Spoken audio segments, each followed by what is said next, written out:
Gold, trusted gold buyers. మీరు తాకట్టు పెట్టిన బంగారాన్ని విడిపించి ఈ రోజు ఉన్న మార్కెట్ ధరకు కొనబడును.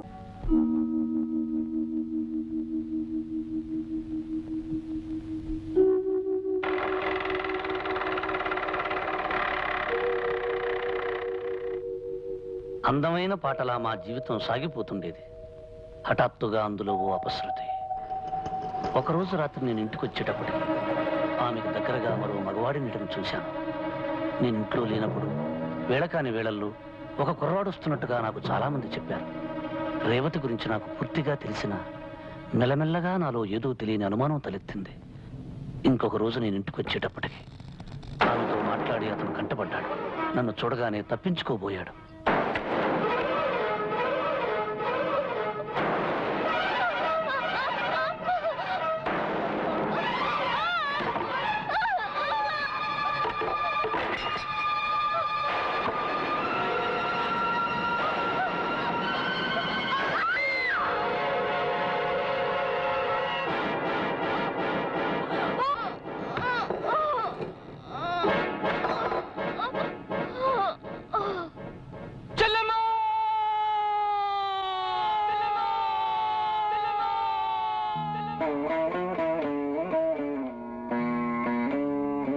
ఆ విధంగా నా దేవతను నేను పోగొట్టుకున్నాను. నా కంటి దీపాన్ని నేనే అర్పుకున్నాను. వాళ్ళన్నయ్య పోలీసులు వెతికి తీవ్రవాదిని తెలిసింది. డబ్బు అవసరమైనప్పుడల్లా అతను వాళ్ళ చెల్లెల దగ్గరకు వస్తుండేవాడు. అతని రాకపోకల్ని నేను ఒప్పుకోననే అనుమానంతో రేవతి ఆ నిజం నాకు చెప్పలేదు. పవిత్రమైన ఆమెను, ఆమె ప్రేమను తప్పుగా అర్థం చేసుకుని అనుమానించినందుకు నాకు ఏ శిక్ష పడ్డా తప్పులేదనుకున్నాను. అందుకే కోర్టులో నేనేమీ చెప్పలేదు. నాకు ఉరిశిక్ష పడ్డం న్యాయమే అనుకున్నాను. శిక్ష కోసం జైల్లో ఎదురు చూస్తున్నప్పుడు నా స్నేహితుడు నా దగ్గరకు వచ్చాడు. విష్ణు, నువ్వు చెప్పినట్టే నీ బైక్ అమ్మేసి నీ బాబుని ఆర్ఫనేజ్ లో చేర్పించాను. అన్నీ కొనిచ్చాను. నాలాంటి వాడి కడుపును పుట్టడం ఆ పసిబిడ్డ దురదృష్టంరా. ఇప్పుడు నేను వచ్చింది నీకు ముఖ్యమైన విషయం చెప్పడానికి. ఆ ఆర్ఫనేజ్ కి విదేశాల నుంచి ఓ డాక్టర్ గారు వచ్చారు. మగవాడేని నీ కొడుకుని పరీక్షించి ఆపరేషన్ చేస్తే తప్పకుండా మాట వస్తుందని నమ్మకంగా చెప్పారు. కానీ ఏమిటో చెప్పరా? ఆ ఆపరేషన్కి 15,000 ఖర్చు అవుతుంది. ఈ పరిస్థితుల్లో 15,000 ఖర్చు అంటే ఈ లోకంలో మగవాడైన నా బిడ్డకి మాట రేపించగలిగితే పై లోకంలో ఉన్న నా రేవతి నన్ను క్షమిస్తుంది. నేను ఉరికమ్ము ఎక్కేలోగా బాబు ఆపరేషన్కి కావలసిన డబ్బు సంపాదిస్తాను. ఎవరూ లేని నా బిడ్డ మాటలు రాని మగవాడిగా బ్రతుకూడదనుకున్నాను. డబ్బు కోసం జైలు నుంచి తప్పించుకున్నాను. ఆ డబ్బు కోసమే ఈ నాటకం ఆడడానికి ఒప్పుకున్నాను. అంతేకాని నిన్ను మోసం చేయాలని కాదు కళ్యాణి. ఒకవేళ నీకు అది మోసం అనిపిస్తే నన్ను క్షమించు.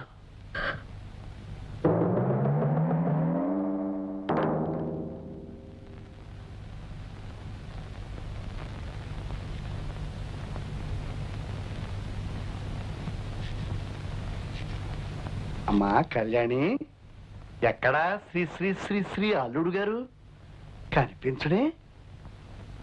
ఓహో, ఉరి తీయించుకోవడానికి రెడీ అవుతున్నాడు అన్నమాట. కళ్యాణి, అన్ని విషయాలు తెలిసిపోయాయి. చెట్ల చోట్న పుట్ల చోట్న నిలబడి చరిత్రలన్నీ వినేశాం. నువ్వు నోరు మీరా పిచ్చి కన్నా. చూడమ్మా, ఈ కాగితాల మీద సంతకం చేయమ్మా. ఇవి స్టాంప్ కాగితాలు. వీటి మీద ఏం రాసుకోవాలో నేను మా అబ్బాయి తాపిగా చర్చించుకుని రాసుకుంటాను. చేయమ్మా. ఏమ్మా, సంతకం పెట్టడానికి మనసు ఒప్పడం లేదా? ఆహా, అయితే పని చేస్తాను. మీ నాన్నగారి దగ్గరికి వెళ్ళి మీ అల్లుడు గారు నిజానికి అల్లుడు కాదు, అబద్ధాలు చెప్పి నాటకం ఆడుతున్నాడు, నిజానికి ఓ హత్య చేసి ఉరి తీయబడ్డానికి సిద్ధంగా ఉన్నాడని చెప్పేస్తాను. మీ నాన్నగారికి సింపుల్ గా గుండె అయిపోయి చచ్చిపోతాను. మీరు అడిగితే సంతకం పెడతాను.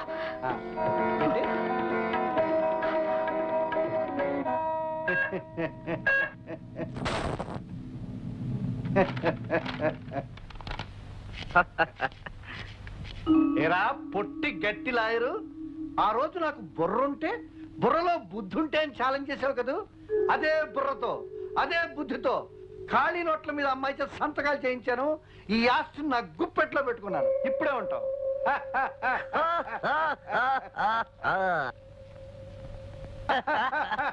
ఏమించి ఈ ఆస్తి అంతా మందే. ప్లాన్ ఎవరిదిరా? నీదే నాన్న.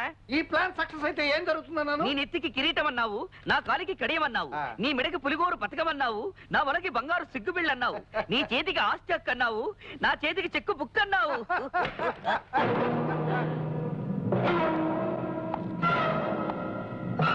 మర్యాదగా ఆ పేపర్లు ఇవ్వండి. ఇక నువ్వు మా జోలికి వచ్చావంటే నువ్వు కూని కొరువని అల్లుడిగా నాటకం ఆడుతున్నావు మా అన్నయ్యతో చెప్పేస్తాను. అవును, చెప్పేస్తాం. మీరు ఆ విషయం చెప్పరు. ఎందుకంటే నేను ఒక హత్య చేసినా 2 హత్యలు చేసినా నాకు పడేది ఒకటే శిక్ష, ఉరి శిక్ష. శిక్షల గురించి మాకెందుకు?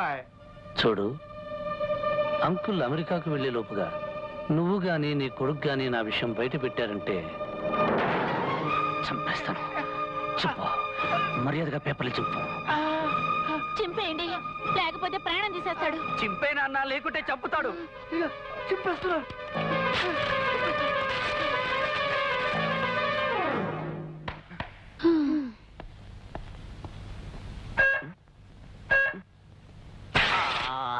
ఏమిటి నాన్న ప్లాన్ అంతా చింపేశావు? చింపడం కాదురా, ముందు నేను చంపేస్తాను. ఎప్పుడు మాట్లాడినా లైఫ్ అండ్ డెత్ సమస్య అంటుండేవాడివి. కానీ లైఫ్ కి డెత్ కి మధ్య జవాబు లేని ప్రశ్నలాగా నువ్వు నిలబడి ఉన్నావని, నీ జీవితంలో ఇంత భయంకరమైన సత్యం దాగి ఉందని మాతో ఎప్పుడు ఎందుకు చెప్పలేదు విష్ణు? నేను కిరాయి మనిషిగా ఇక్కడికి వచ్చాను. నాకు డబ్బు అవసరం. మీకు నాతోనే కానీ నా గతంతో అవసరం ఉండదనుకున్నాను. అందుకే నేను ఎప్పుడు ఏ విషయమూ మీకు చెప్పలేదు. కానీ ఇప్పుడు అవసరాన్ని మించిన అతీతమైన బంధం మన మధ్య ఏర్పడింది విష్ణు. కళ్యాణి నీతో అందమైన జీవితం ఊహించుకుంది, నువ్వే లోకం అనుకుంది. నువ్వెంత ప్రమాదమైన పరిస్థితిలో ఉన్నావని కళ్యాణికి ముందే తెలిస్తే బాగుండేదేమో. కళ్యాణికి నా మీద లేనిపోని ఆశలు కల్పించాలని నేను ఎప్పుడూ అనుకోలేదు. కొత్త కొత్త కళ్ళు రేకెత్తించాలని ఎప్పుడూ ప్రయత్నించలేదు. గాలికి కొట్టుకొచ్చిన గాలిపటంలా నేను ఇక్కడికి వచ్చాను. గాలిలోనే కలిసిపోతాననుకున్నాను. మృత్యువు కూరల్లో ఇరుక్కున్నానని నాకు తెలుసు. కానీ మీ స్నేహం, అభిమానం, వాత్సల్యాల మధ్య నా చావును గురించిన భయం నాకు గుర్తు రాలేదు. మీతో సరదాగా ఆడుతూ పాడుతూ నా చివరి రోజుల్లో ప్రశాంతంగా గడుపుతున్నాను అనుకున్నానే గాని కళ్యాణి మనసులో స్థానం ఏర్పరచుకుంటున్నానని గమనించలేదు. నేను చేసిన పొరపాటు ఏమిటో అర్థమయ్యేసరికి ఆలస్యమైంది. నన్ను క్షమించాను. క్షమించడం? నేనెవరిని క్షమించడానికి? భవిష్యత్తులో తీరని లోటుతో సతమతం కాబోతున్న కళ్యాణి నా మాట అడుగు. నిన్ను క్షమించిన అర్థం చేసుకున్న ఆ కళ్యాణి చేయాలి.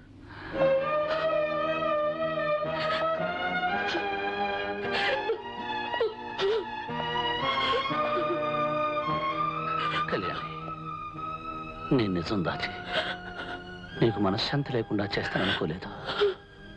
నన్ను నీ నిద్రలో వచ్చిన కళ్ళనుకో. మెలకు వచ్చిన తర్వాత ఆ కళ్ళని మర్చిపో. ఎంత తేలిక చెప్పారండి. నేను మిమ్మల్ని మర్చిపోవాలా? ఏనాడు ఏ దైవానికి ద్రోహం చేశాను? ఇది నాతో విచిత్రంగా ఆడుకుంటోంది. ప్రేమ విషయంలో, పెళ్లి విషయంలో దురదృష్టం నన్ను ఎప్పుడు వెంటాడుతూనే ఉంది. మీరే లేనప్పుడు ఇక ఈ జీవితం ఎవరి కోసం నడపాలి? నడిపిన జీవితంతో వితంతువులా విరాగిలా గడుపుతానే గాని మిమ్మల్ని మర్చిపోయి బతికే కఠినమైన మనసు నాకు లేదండి. అంత మాట వద్దు కళ్యాణి. మీరు నా గురించి కాదు, మీ డాడీని గురించి బాధపడండి. ఈ 4 రోజులు ఆయన్ని పసిబిడ్డ కన్నా జాగ్రత్తగా చూసుకోవాలి. భవిష్యత్తులో ఆయనకు ఏ నిజం తెలియకూడదు. మీకైనా నాకైనా ఆయన ఆరోగ్యమే ముఖ్యం.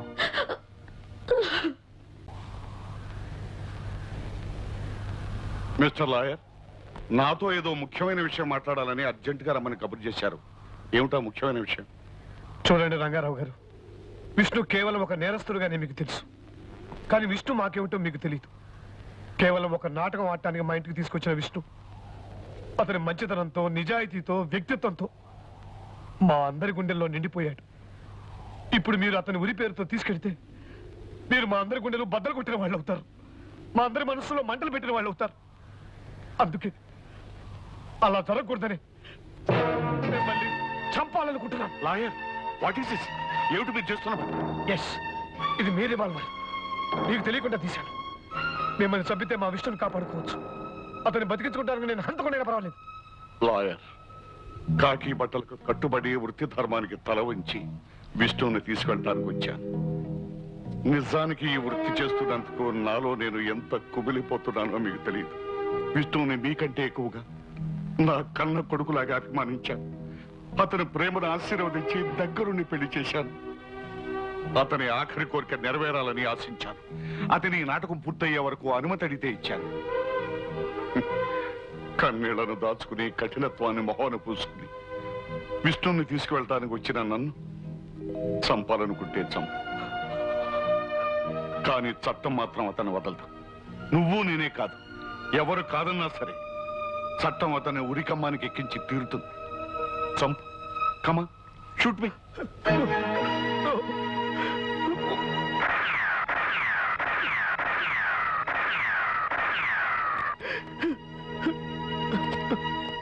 Take it easy.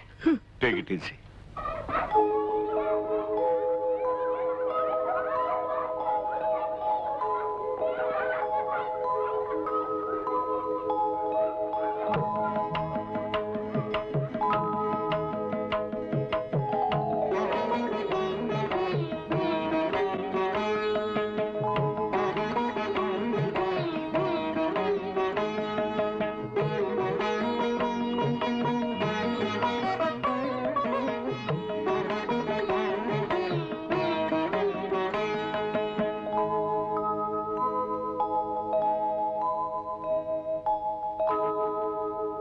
కళ్యాణి, బాబు నెల్లపిల్లాడిగా ఉన్నప్పుడు రేవతి వీడిని ఒళ్ళో పెట్టుకుని వీడి భవిష్యత్తు గురించి ఎన్ని కలలు కనేదో, వీడిని ఎంతో గొప్పవాణ్ణి చేయాలని, ఎంతో ఉన్నతంగా తీర్చిదిద్దాలని, 10 మందిలో పేరు ప్రఖ్యాతులు తెచ్చుకునే వాళ్ళ చేయాలని తన మూగ భాషలో నాకు తెలియచెప్పేది.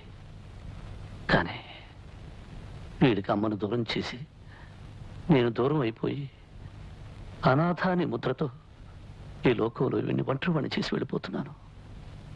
విష్ణు, ఎందుకలా మాట్లాడతా? బాబు ఏనాటికి అనాథ కాడో. వీడికి అమ్మని నాన్నని అన్ని నేనే పెంచుతాను.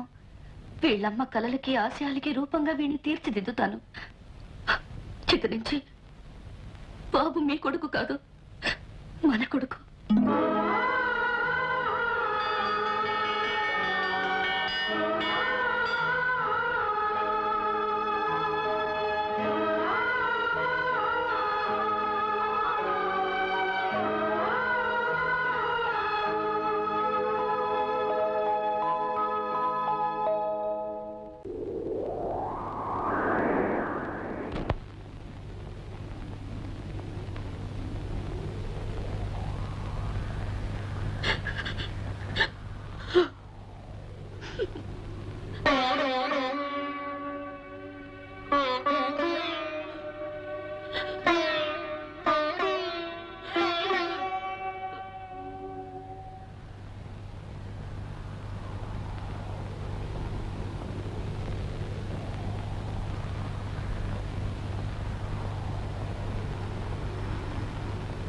సార్, నేను ఉరిశిక్ష నుంచి తప్పించుకునే మార్గమే లేదా?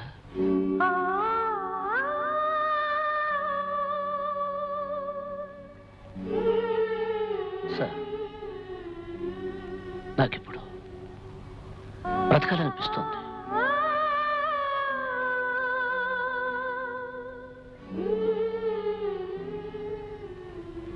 నా కోసం కాదు సార్,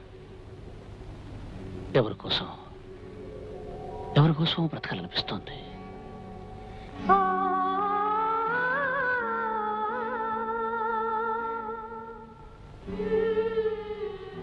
వీల్లేదు కదూ, నాకు తెలుసు.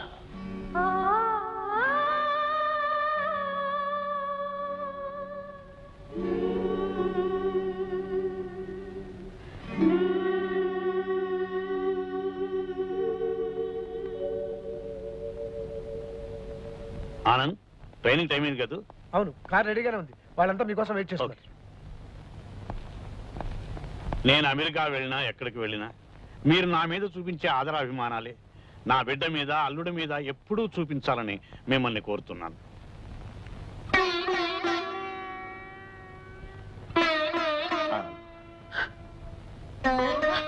వెళ్తున్నాను.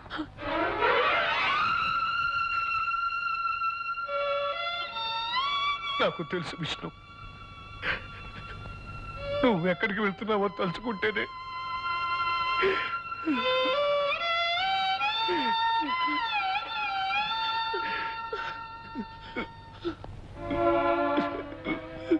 ఆనంద్, నా కోసం ఎవరూ బాధపడకూడదు. మిమ్మల్ని బాధ పెట్టి వెళ్తే నాకు ఏ లోకంలోనూ మనశ్శాంతి దొరకదు.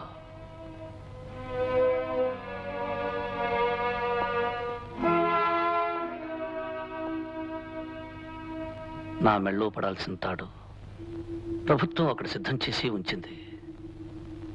దొరతనం తెచ్చిపెట్టి ఈ తాడు నాకు అవసరం లేదు.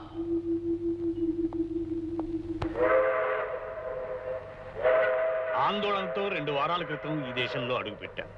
ఆనందంగా ఇప్పుడు ఇక్కడి నుంచి బయలుదేరుతున్నాను. మిస్టర్ విష్ణు, మనిషి అన్న పదానికి మంచితనమే అర్థమైతే నువ్వు నిజమైన మనిషివయ్యా. నీలాంటి వాడి నీడన మా అమ్మాయి సుఖపడుతుందని నాకు తెలుసు. నేను ఒక చిన్న కోరిక కోరాలనుందయ్యా. మీకు మగపిల్లవాడు పుడితే నా పేరు పెట్టుకోవాలి, రామచంద్ర ప్రసాద్ అని. ఆడపిల్ల పుడితే లక్ష్మీదేవి అని పేరు పెట్టండి. అదే కళ్యాణి వాళ్ళ అమ్మ పేరు. అలాగే uncle. Wish you all the best. మా కళ్యాణి, మీ నాన్న సంతోషంగా ఆనందంగా వెళ్తున్నాడమ్మా. బాయ్. Bye daddy.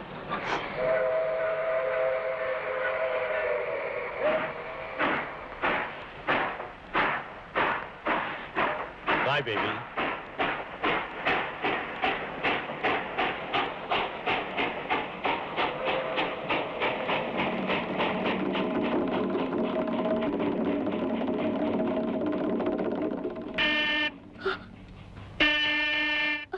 కళ్యాణి, లోకం అనే రంగస్థలం మీద జరిగే ఈ నాటకంలో నా పాత్ర ముగిసిపోయింది. ఇంతకాలం నటించిన నేను ఇక వెళ్ళక తప్పదు. మీ నాన్నగారు వెళ్ళి ఆఖరి క్షణం వరకు ఆయన్ని ఆనందంగా ఉంచి నా పాత్రకి నేను న్యాయం చేకూర్చాను కదూ. కళ్యాణి, మీ నాన్నగారి కోరిక ప్రకారం నా బిడ్డని, మన బిడ్డని రామచంద్ర ప్రసాద్ అని పిలువు. నీ నోటితో అలా పిలిస్తే అది దీవెనయ్యి వాడు కూడా మీ నాన్నలాగే గొప్పవాడవుతాడన్న ఆశ. కళ్యాణి, ఆపరేషన్ పూర్తయి బాబు గొంతొస్తే వాడు మొట్టమొదటిగా అడిగేది నాన్న ఎక్కడా అని. అప్పుడు వాడిని ఎత్తుకుని గోరుముద్దలు తినిపిస్తూ గారం చేస్తూ ఆకాశం కేసి చూపించి, అదిగో అక్కడున్న నక్షత్రమే మీ నాన్నని చెప్పు. పైనున్న నేను నిన్ను వాడిని చూసుకుని పరవశించిపోతాను. విష్ణు. వద్దు కళ్యాణి, ఏడుస్తూ కన్నీళ్లతో నన్ను పంపొద్దు. రేపు తల మీద నాకు నల్లటి ముసుగు పడ్డప్పుడు మూసుకుపోయే నా కళ్ళల్లో నవ్వుతున్న నీ రూపం ముద్రపడాలి. నవ్వుతున్న కళ్యాణి నా గుండెల్లో నిండిపోవాలి. అందుకే ఆఖరిసారిగా నువ్వు నవ్వుతూ పంపించు కళ్యాణి. విష్ణు,